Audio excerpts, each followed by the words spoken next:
India का medical system जल्द ही collapse होने वाला है। 9 मार्च 2016 को इंडिया की पार्लियामेंट्री कमेटी ने यह ओपनली एक्सेप्ट किया। जी न्यूज में पब्लिश्ड एक रीसेंट स्टडी के हिसाब से इंडिया में बस गेस करो कितने परसेंटेज सर्जरीज फेक की जाती होगी। वेल, अ फ्रीकिंग 44% सर्जरीज फेक की जा रही है। मतलब almost half of the surgeries completely unwanted होती है, सिर्फ पैसे कमाने के मकसद से की जा रही है।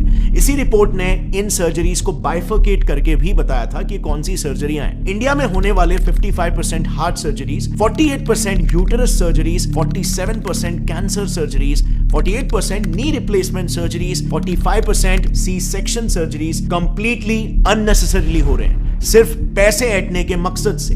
रीजन सिर्फ और सिर्फ एक, कॉर्पोरेटाइजेशन ऑफ हॉस्पिटल्स, यानी कि हॉस्पिटल्स को भी कॉर्पोरेट कंपनीज की तरह टारगेट और प्रॉफिट सेंट्रिक बना देना। आप यहां पर देख सकते हो हॉस्पिटल इंडस्ट्री कैसे एक सर्विस इंडस्ट्री होनी चाहिए, जिसमें कस्टमर, पेशेंट टॉप प्रायोरिटी होना चाहिए, बट यहां पे प्रॉफिट टॉप प्रायोरिटी हो जा रहा है, जो अनफॉर्चुनेटली इन डॉक्टर्स को फोर्स कर देता है इलीगल स्कैम्स तक करने के लिए, जो इतना घिनौना है कि इंसानियत भी काइंड ऑफ शर्मा जाए।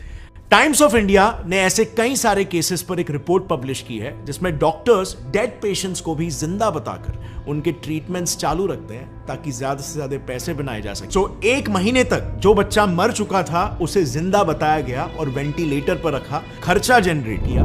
डॉक्टर हेगड़े के आर्टिकल के अनुसार कई बार डॉक्टर्स डेड पेशेंट पर इमरजेंसी सर्जरीज करने का भी बहाना बनाते हैं, जिसके लिए फैमिली से अर्जेंटली पैसे जमा करवाया जाता है और फिर लास्ट में पेशेंट डाइड ड्यूरिंग सर्जरी दिखाकर मैटर को क्लोज कर दिया जाता है। मतलब पेशेंट पहले ही डेड हो चुका था, लेकिन सर्जरी के बहाने से पैसे ले लिए गए, फिर बाद में डाइड ड्यूरिंग सर्जरी बोलकर पल्ला झाड़ लिया जाता। इन्वेस्टिगेशन में एक बड़ा ऑर्गन ट्रैफिकिंग नेक्सस पकड़ा गया। पुलिस ने अपने चार्जशीट में क्लियरली ये मेंशन किया है कि इस नेक्सस में पुलिस पर्सनल, फोर्टिस के doctors, hospital administration staff, medical support staff, हर एक जन शामिल थे। ये होता क्या है ना, ऐसे केसेस में पहले तो सबको पैसे खिलाकर चुप करवाया जाता है, और दूसरी बात, अगर किसी को आवाज उठानी भी होती है, इन बड़े कॉर्पोरेट हॉस्पिटल्स की बहुत स्ट्रॉन्ग लीगल टीम्स होती है और कनेक्शंस भी होते हैं, जिस वजह से इन सबसे कोई आम इंसान पंगा नहीं लेना चाहता। चौथा स्कैम जिसके बारे में हम बात करेंगे, वो काफी slightly majority of the doctors कर रहे हैं, दी हॉस्पिटल रेफरल स्कैम। आपने देखा होगा, आपके फैमिली डॉक्टर या फिर कोई भी जनरल फिजिशियन पेशेंट्स को अननेसेसरीली तुरंत हॉस्पिटल में एडमिट होने के लिए कह देते हैं। वेल, वो इसीलिए ऐसा कहते हैं क्योंकि वो अपोलो, फोर्टिस जैसे बड़े कॉर्पोरेट हॉस्पिटल्स के रेफरल मेंबर्स होते हैं। इनफैक्ट अपोलो हॉस्पिटल्स चेन्नई के chief nephrologist doctor M.K. Money ने खुद कहा है कि डॉक्टर्स को रेफरल्स के लिए पैसे मिलना एक ओपन सीक्रेट है। दैट है,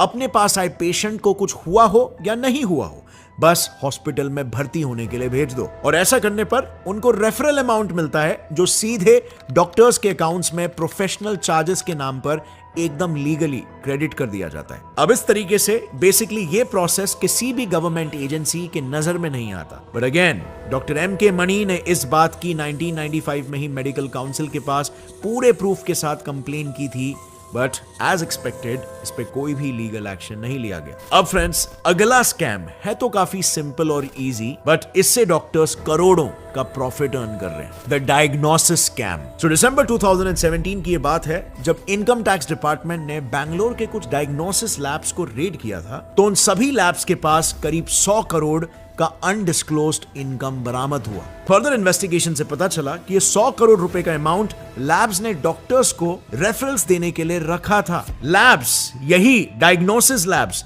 डॉक्टर्स को पेशेंट रेफरल करने के लिए 40% कमीशन देते हैं। बेसिकली पेशेंट को कुछ हुआ हो या नहीं, डॉक्टर्स उनको इन लैब्स में भेजकर जबरदस्ती टेस्ट करवाते हैं, और इन टर्न कुछ डायग्नोसिस लैब्स तो पेशेंट का सीधा सिंक टेस्ट यानी कि फेक ब्लड टेस्ट ही करवा लेते हैं। सिंपल शब्दों में बताऊं तो ये सिंक टेस्ट में लैब सिर्फ 1 या 2 टेस्ट करके आपका ब्लड या दूसरे सैंपल्स फेंक देते हैं और एक प्री डिटरमाइंड रिपोर्ट्स को प्रोड्यूस कर देते हैं, और इसीलिए ये लैब बिजनेस इतना प्रॉफिटेबल हो चुका है कि अब दोस्तों एक और एक बड़ा स्कैम हमारे मेडिकल सिस्टम के ग्रास रूट लेवल पर चल रहा है, जिसके लिए सन फार्मा, ग्लेनमार्क फार्मा जैसे 20 बड़ी बड़ी फार्मास्यूटिकल कंपनीज 1000 करोड़ बस डॉक्टर्स पर ही खर्च कर रही है। इस पूरे स्कैम के बारे में डीटी के मुताबिक इंडिया की 20 बड़ी फार्मास्यूटिकल कंपनीज डॉक्टर्स और कॉर्पोरेट हॉस्पिटल्स को सिर्फ उनके ही मेडिसिन को प्रिस्क्राइब या सिंपली कहूं तो उनके प्रोडक्ट को बेचने के लिए कहती है। अब डॉक्टर्स को उस पर्टिकुलर फार्मा कंपनी की मेडिसिन को बेचने के लिए वेकेशंस और कैश इंसेंटिव दिए जाते हैं और कंपनीज लाइक यूएसवी लिमिटेड